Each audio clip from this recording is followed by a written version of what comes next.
Okay, so we are not sure that technology can completely do it, or more information is necessarily going to help. Uh, the next option is, of course, market-based solutions. Will they be the savior? Will they get us to climate solutions? Um, Not always. We have talked a little bit about it when we talked about the clusters and solutions before.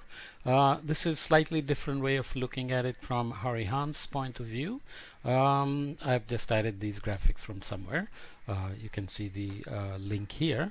So these are the places where the greenhouse gases or carbon has been priced already. Okay, so the bubble sizes indicate the amount of carbon pollution regulated by price, and orange outline indicates new or expanded programs from 2015 onwards. China, South Africa, Canada, and Mexico plan to start national programs in 2017 and 2018. So now you can go back and see what they have done. China is moving forward aggressively on all fronts. Okay, so even within the US, there is the Regional Greenhouse Gas Initiative. There is the Canadian plan, and there is the western states of the US, and so on and so forth. So most of the world remains without any price on greenhouse gases.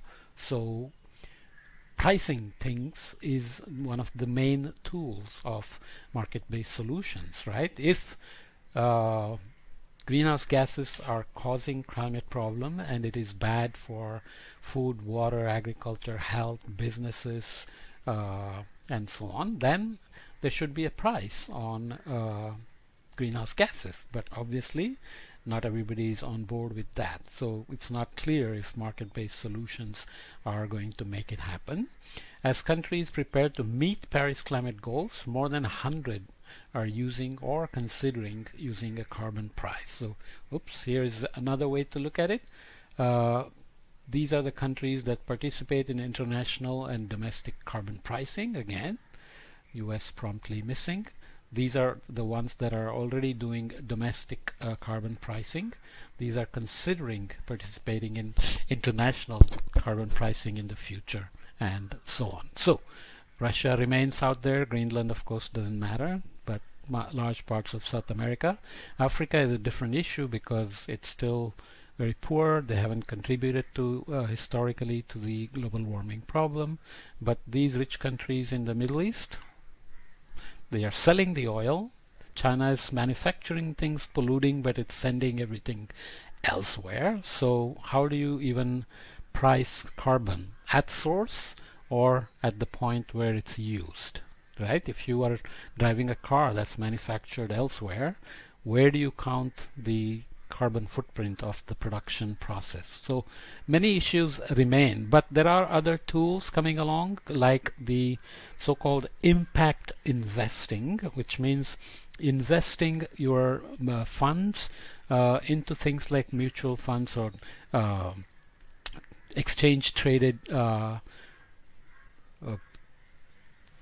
what is F? Okay, I forgot. Nonetheless, this is impact investing. So it looks at the socially responsible investing, environment, social, and governance. Includes double bottom line, triple bottom line, processes, paradigms, products, planets, and so on. So let me look up what ETF is quickly. A fund, actually. Okay, so sustainable investment is going up according to this chart from BlackRock.com. This is a map from 2013 onwards out to 2028. The projections from 2018 onwards. So actual numbers also show increasing investments in mutual funds, which are like green funds and impact investing and so on. This trend is expected to continue into a couple of trillions. Is that enough? What fraction is it of the market and so on are separate questions. But also exchange traded funds, which are like mutual funds, but they are traded on everyday basis apparently. I'm not a financial person either. Nonetheless, it is possible that market-based solutions are beginning to wake up to the reality of climate change and their potential impact on economies. Okay, there is also something else to remember. The profit motive always gets corporations to play little tricks of how they're doing social responsibilities, right? So this is Procter and Gamble's plans and emission goals. So they have scope in 1 and 2 emissions, and that's the emission goal. But apparently that doesn't cover almost all of its emissions at all. So they have publicized their efforts to reduce carbon footprint and reducing emissions and so on. Every corporation is doing that now. Microsoft, Amazon, Google, Apple, Facebook, and so on.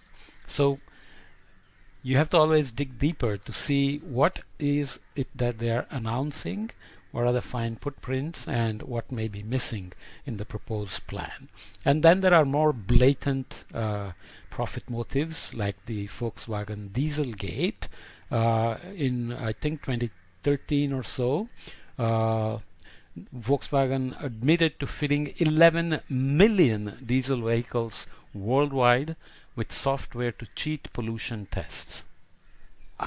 Germany is a very progressive country on climate change. Volkswagen wants to be seen as a good citizen of climate action, but nonetheless, profit motives drove them to do this, and they ended up suffering a lot in terms of paying fines and the embarrassment of being seen as lying, right? So the reduction, cheating reduced harmful emissions of nitrous oxide, but only during the test. Okay, so this was blatant cheating. Under normal operation, the car's emission controls are turned down. It emits up to 40 times the legal limits of NOx, pollutants that are dangerous for health and for climate change. Legal limit of NOx in the United States is 31 milligram per kilometer of travel, and Volkswagen was emitting 40 times the legal limit. Effects of NOx include asthma attacks, breathing, heart problems, and excess NOx from improperly configured diesel vehicles had contributed to about 38,000 premature deaths globally in 2015. This is from an MIT study, I think. So you can see that even though market-based solutions want to claim to be having good intentions and wanting to solve the climate problem, even as a way to ensure their own future profitability, revenues, and so on, immediate profit motives can always be harmful in their operations. So obviously these have to be monitored as well. The main message is, again, market-based solutions, it's a mixed bag. It's not clear that by themselves they will solve the climate change issue. We already talked in the previous chapter that social scientists, many of the social scientists believe that it's the market-based practices and economies that have brought us climate change, global warming. So can we rely on them to solve the problem they created in the first place? So this is a philosophical debate, but as you saw with Mark Jacobson's arguments, we can actually incentivize renewable energies for the future, and there are many other ways to incentivize reduced consumption. We haven't managed to do it yet because behavioral change turns out to be quite impossible, as we will see in the next podcast.